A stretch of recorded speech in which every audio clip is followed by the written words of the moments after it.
Next is your origin of spectral line.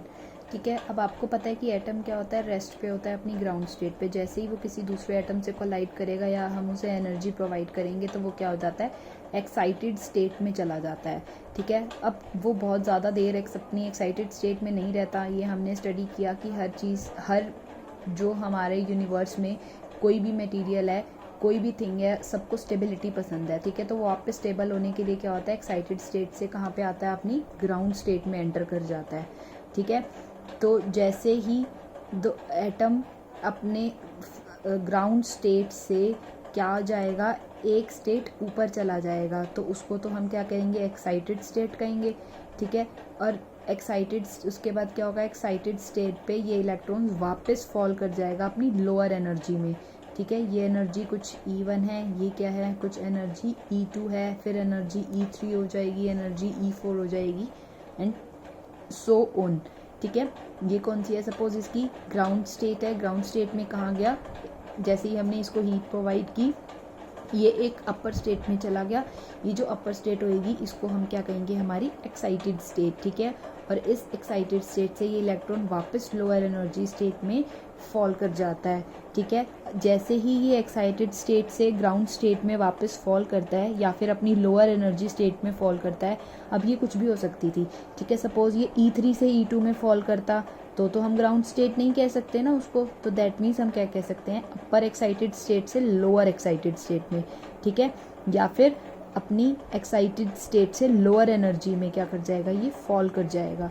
ठीक है, तो इन दोनों के बीच में जो एनर्जी डिफरेंस होगा, स्टेट कोई भी हो, ऑर्बिट कोई भी हो, जब अपर से लोअर स्टेट में क्या करेगा, फॉल करेगा, यानी एक्साइटेड स्टेट से अपनी लोअर एनर्जी स्टेट में फॉल करेगा, तो एक एमिशन होगा।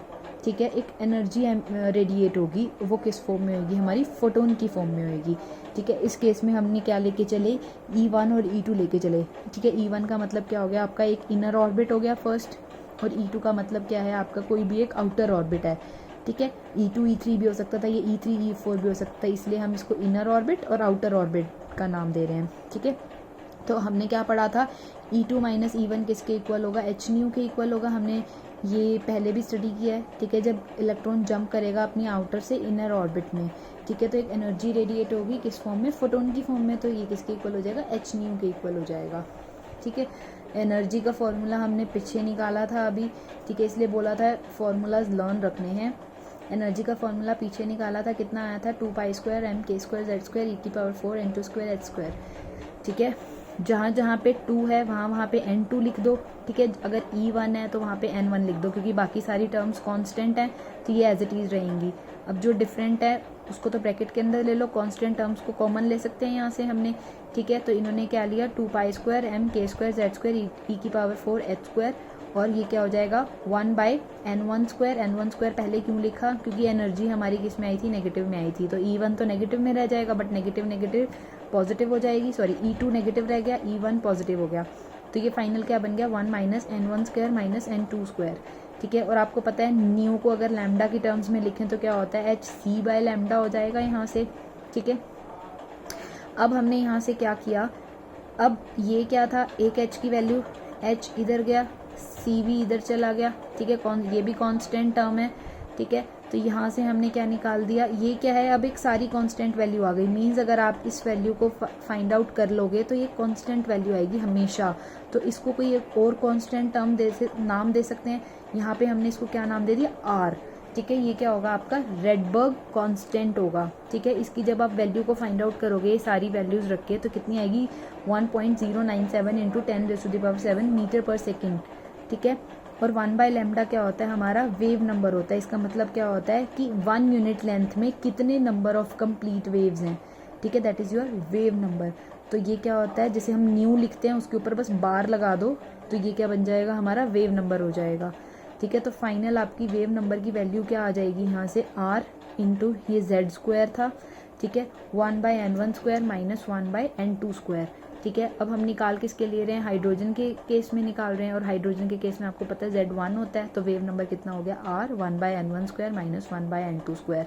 अब n1 n2 आपको पता है कि ये ऑर्बिट नंबर है कि कौन से ऑर्बिट से कौन से ऑर्बिट में फॉल कर रहा है आपका। ठीक है। तो अगर हमें पता होगा कि कौन से ऑर्बिट से कौन से ऑर्बिट में फॉल कर रहा है, तो यहाँ से हम वो ऑर्बिट नंबर डाल सकते हैं, आर की वैल्यू डाल के वेव नंबर निकाल सकते हैं, या फिर अगर वेव नंबर आ गया तो हम यहाँ से लैम्डा निकाल सकते हैं, क्योंकि ये क्या इन्वर्सली प्रोपोर्शनल होता है एक दूसरे के, ठीक है। और हम कोई भी वैल्यू को फाइंड आउट कर सकते हैं उसके बाद।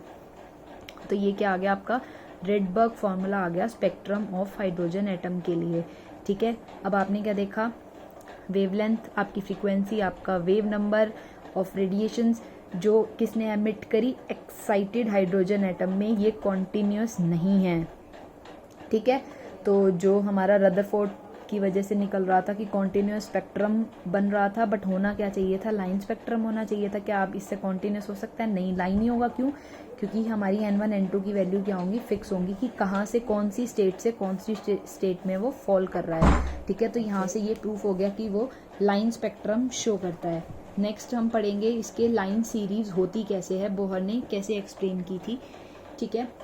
हमारी रदरफोर्ड ने क्या क्या दिया था, लाइमन, बाल्मर और पास्चन, ये 3 सीरीज दी थी, बट हमारी बोहर ने आगे 2 सीरीज और एक्सटेंड कर दी, that is bracket series and P fund series, ठीक है। अब ये क्या है, हमारी डिफरेंट सीरीज हैं, हम इसको स्टडी करेंगे। सबसे पहले आती है लाइमन सीरीज। लाइमन सीरीज में क्या देख रहे हो कि जितने भी इलेक्ट्रॉन्स हैं अपनी एक्साइटेड स्टेट से कहाँ पे फॉल कर रहे हैं, N1 ऑर्बिट में फॉल कर रहे हैं, ठीक है।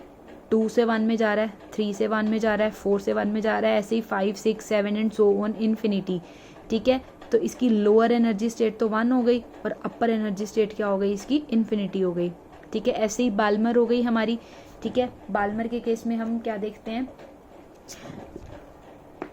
ये हमारी बाल्मर सीरीज है, ठीक है। बाल्मर के केस में हमने क्या देखा, ये सेकंड स्टेट में फॉल कर रहा है, थर्ड से सेकंड में कर सकता है, फोर्थ से सेकंड में कर सकता है, फिफ्थ से सेकंड में कर सकता है, मतलब कर किस में रहा है, फाइनली N1 क्या है, लोअर स्टेट क्या है इसकी 2, ठीक है। तो यानी N1 को तो क्या रख देंगे यहाँ पे 2 रख देंगे, और इसकी अपर स्टेट कुछ भी हो सकती है 3, 4, 5 अप टू इन्फिनिटी हो सकती है, ठीक है। ऐसे ही लाइमन के केस में था, जो इसकी लोअर एनर्जी स्टेट थी यानी N1 था, ये तो कितना था 1, और K यानी N2, और N2 कितना हो गया आपका 2, 3, 4 कुछ भी हो सकता है। Next is your Paschen series. Paschen series में हमने क्या देखा, लाइमन में 1 में फॉल किया, बाल्मर में 2 में फॉल किया, अब ये 3 है। पास्चन में N1 क्या है, 3 है, ठीक है। लोअर एनर्जी स्टेट तो 3 हो गई और अपर एनर्जी स्टेट 4, 5, 6, 7, ठीक है, अप टू इन्फिनिटी कुछ भी हो सकती है। तो यहाँ से भी हम वेव नंबर की वैल्यू को फाइंड आउट कर सकते हैं, क्योंकि R क्या है, कांस्टेंट है। अगर आपको दिया जाए पास्चन सीरीज है तो आपको यहाँ से ये तो कंफर्म हो जाएगा कि N1 की वैल्यू क्या आ गई, यहाँ से 3 आएगी, मतलब पास्चन सीरीज में वो हमेशा कौन सी ऑर्बिट में फॉल करेगा, थर्ड ऑर्बिट में फॉल करेगा। तो यानी N1 की value is always fixed in your Paschen series, similarly as in Balmer series and Lyman series. तो यहाँ से बस N2 की वैल्यू क्या हो जाएगी, हमारी चेंज होती जाएगी। तो यहाँ से हम वेव नंबर और फाइनली हम उसकी वेवलेंथ को भी फाइंड आउट कर सकते हैं।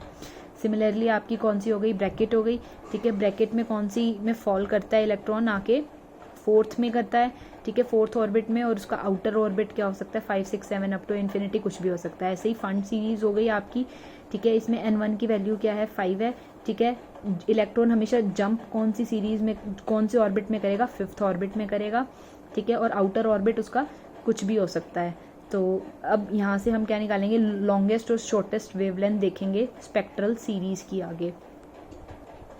ये हमारी क्या है, टेबल सीरीज है, ठीक है, जहाँ पे हम क्या फाइंड आउट करेंगे, अपर लिमिट, लोअर लिमिट, और मतलब लैम्डा मैक्सिमम कब होगा और वेवलेंथ मिनिमम कब होगी, ठीक है। लाइमन के केस में आपको पता है कि लोअर स्टेट हमेशा क्या होती है, 1 होती है, और अपर स्टेट 2 से लेके इन्फिनिटी कुछ भी हो सकती है, ठीक है। 2, 3, 4 अप टू इन्फिनिटी कुछ भी जा सकती है, ठीक है। अगर अपर स्टेट 2 है तो उस केस में लैम्डा की वैल्यू आती है 1.1216 एंगस्ट्रॉम, ठीक है। अगर आपकी अपर स्टेट बिल्कुल इन्फिनिटी है तो उस केस में आपकी आती है 912 एंगस्ट्रॉम। इसका मतलब क्या हुआ कि लैम्डा आपकी वेवलेंथ मैक्सिमम कब होगी, जब अपर स्टेट 2 होगी, और किसके केस में, लाइमन के केस में। और लाइमन के केस में आपकी वेवलेंथ 912 एंगस्ट्रॉम कब होगी, जब आपकी अपर स्टेट इन्फिनिटी होगी। इसका मतलब क्या हुआ कि अब आपका लैम्डा 1216 और 912 एंगस्ट्रॉम, इन दोनों के बीच में बाकी सारे हमारी वेवलेंथ लाई करेगी, ठीक है। ऐसे ही बाल्मर और पास्चन सीरीज का है। बाल्मर के केस में हमें पता है कि इलेक्ट्रॉन हमेशा कहाँ पे आके जंप करेगा,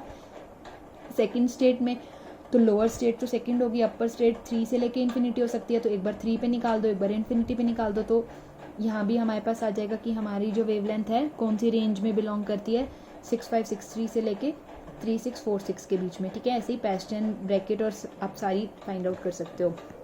अब क्या देखेंगे हम, इसका एनर्जी डायग्राम देखेंगे, ठीक है, कि वो कैसे वेरी करता है। अब एनर्जी डायग्राम क्या होता है कि टोटल एनर्जीज इलेक्ट्रॉन की डिफरेंट स्टेशनरी ऑर्बिट्स में क्या क्या हैं, ठीक है। मतलब क्या होगी आपकी टोटल जो एनर्जीज हैं, ठीक है, अलग अलग स्टेशनरी हमारी ऑर्बिट है, एक ये ऑर्बिट, दूसरा, तीसरा, उसके अंदर हमारी टोटल जो एनर्जी है वो कैसे वेरी करती है, वो क्या बताता है, हमारा एनर्जी लेवल डायग्राम बताता है, ठीक है। अब इस डायग्राम में हम क्या देखेंगे, डिफरेंट एनर्जीज की वैल्यू को फाइंड आउट करेंगे। एनर्जी की वैल्यू को कैसे फाइंड आउट करेंगे, जो हमने एनर्जी का फॉर्मूला निकाला था और जब हमने इस सब की वैल्यू को सब्सटीट्यूट कर दिया था एनर्जी में, तो हमारे पास फाइनल क्या आया था, E² - 13.6 Z² (n²). Z किसका ले रहे हैं यहाँ पे, हाइड्रोजन एटम का ले रहे हैं, तो Z को मान ले लिया, तो फाइनल हमारे पास ये वैल्यू आ गई। अब यहाँ पे मतलब n क्या है, ऑर्बिट्स डिफाइन करता है, यानी 1 2 3 4 5, ठीक है, Lyman, Balmer, Paschen, Brackett, Pfund. अब 1 2 3 4 5 जब हम पुट करेंगे तो हमारे पास कुछ 5 एनर्जी की वैल्यूज आ जाएंगी, ठीक है, E1 E2 E3। अब आप क्या देख सकते हो, E1 की कितनी आ रही है, -13.6, ऐसे ही E2 E3 E4 E5 E6 E7, ठीक है। बट जब हम n को इन्फिनिटी पुट करेंगे, ठीक है, यानी 1 से इन्फिनिटी जा रही है n की वैल्यू, इस केस में एनर्जी क्या आ गई हमारे पास, 0 आ गई, ठीक है, मतलब लेस नेगेटिव, ठीक है। अब इसका मतलब क्या हुआ कि हमें अगर फर्स्ट स्टेट में है तो हमें इलेक्ट्रॉन को निकालने के लिए बहुत ज़्यादा एनर्जी चाहिए। उसके बाद जैसे ही एनर्जी स्टेट्स बढ़ती जा रही हैं तो हम क्या देख रहे हैं कि हमें इलेक्ट्रॉन को इजेक्ट करने के लिए मिनिमम कम एनर्जी लग रही है हमारे पास। हम यहाँ से ये डिनोट कर सकते हैं, ठीक है। The energy level of hydrogen atom is represented in energy level diagrams. Next हम यहाँ देखेंगे कि एनर्जी लेवल डायग्राम्स हमारे पास बनता कैसे है, ठीक है, जहाँ पे n क्या है, हमारे पास प्रिंसिपल क्वांटम नंबर है, ठीक है। Labels the stationery state in ascending order of energy. हम क्या देख रहे हैं, असेंडिंग ऑर्डर देख रहे हैं कि एनर्जी कैसे कैसे, मतलब जितनी ज़्यादा लेस नेगेटिव होगी उतनी ज़्यादा उसकी वैल्यू होगी, ठीक है। अगर आप पॉजिटिव साइड देखते हो तो एक क्या है हमारे पास 2, एक है हमारे पास 4, तो दैट मीन्स हमारे पास लार्जर क्या है 4 है। बट जैसे ही आप नेगेटिव साइड पे देखते हो इट इज़ वेरी कॉमन कि हमारे पास एक -2 है, एक -4 है, ठीक है। तो ज़्यादा वैल्यू किसकी है, -2 की है, -4 की क्या है, लेस वैल्यू है। As n increases energy of the excited state come closer and closer. जैसे जैसे n की वैल्यू को आप बढ़ा रहे हो, आप क्या देख रहे हो, एनर्जी लेवल कम होता जा रहा है, ठीक है। जैसे जैसे n बढ़ाओ, क्योंकि ये यूनिवर्सली प्रोपोर्शनल है, जैसे जैसे n बढ़ाओगे और n² है तो दैट मीन्स ज़्यादा जल्दी डिक्रीज होगा ये, ठीक है। तो जैसे जैसे n बढ़ाओगे एनर्जी लेवल्स क्या होते जाने चाहिए, आपके कम होते जाने चाहिए। So this is your diagram, energy level diagram, ठीक है। n1 था, n की वैल्यू को 1 पुट करो, हमने एनर्जी कितनी देखी, -13.6, तो यानी गैप इतना है, काफ़ी गैप है, ठीक है। ये क्या है, लाइमन सीरीज़ है हमारी, ठीक है। ये तो क्या एनर्जी स्केल को पॉजिटिव डिनोट कर रहा है, ठीक है। हॉरिजॉन्टल लाइंस, जो हमारी वर्टिकल लाइंस है वो क्या है, ट्रांजिशन है एक स्टेट से दूसरी स्टेट में। ये एनर्जी लेवल है कि दो स्टेट के बीच में कितना एनर्जी लेवल है, ठीक है। और जो हमारी वर्टिकल लाइंस हैं वो क्या शो कर रही हैं कि एक स्टेट से दूसरी स्टेट में कितना ट्रांजिशन हो रहा है, ठीक है। ये ट्रांजिशन को शो कर रही हैं। लाइमन के लिए आपको पता है n हमेशा 1 होना चाहिए, ठीक है। लोअर एनर्जी स्टेट और अपर कुछ भी हो सकता है, 2 to इन्फिनिटी। नेक्स्ट बैल्मर के लिए आप देखो, ठीक है। अब n जब आपने 2 देखा तो उस केस में आपका जो एनर्जी की वैल्यू आई कितनी आई थी, -3.4 इलेक्ट्रॉन वोल्ट, यानी इससे बहुत कम। तो जैसे जैसे आप देख रहे हो n इंक्रीज हो रहा है, ठीक है। हमने यही पढ़ा था, E is inversely proportional to 1/n²। जैसे जैसे n इंक्रीज होगा E कम होगा, और यहीं पे ये हमने देखा जैसे जैसे ये n की वैल्यू इंक्रीज होती गई हमारी एनर्जी लेवल क्या होते जाएंगे, कम होते जाएंगे, होते जाएंगे, होते जाएंगे। तो ये लाइमन सीरीज़, ये बाल्मर सीरीज़, ये पास्चन, ये ब्रैकेट, ये एनर्जी लेवल भी आपको ध्यान में रखना है, क्योंकि लाइमन में n1 होता है लोअर एनर्जी, बाल्मर में लोअर एनर्जी 2, पास्चन में 3, ब्रैकेट में 4, फन में 5, ठीक है। तो this is your energy level diagram. Next is your 1 numerical, देखते हैं इसके ऊपर कैसे करना है। अब हमें क्या निकालना है, रेडियस निकालना है थर्ड बोहर ऑर्बिट का, ठीक है। थर्ड बोहर ऑर्बिट से आप क्या समझ सकते हो, n क्या है, 3 है हमारे पास, ठीक है। हाइड्रोजन एटम, अब हमें हाइड्रोजन एटम भी पता है, दैट मीन्स Z भी हमें गिवन है 1, ठीक है। And the energy of the electron, ठीक है। अब हमें क्या निकालना है, R तो निकालना ही निकालना है, उसके बाद हमें E की वैल्यू को भी फाइंड आउट करना है, ठीक है। R के लिए मैंने आपको शॉर्टकट फार्मूला बताया था, क्या होना चाहिए आपका R की वैल्यू को फाइंड आउट करने के लिए। जो शॉर्टकट फार्मूला था वो क्या था, n² इंटू 5.29 इंटू 10⁻⁻11 मीटर।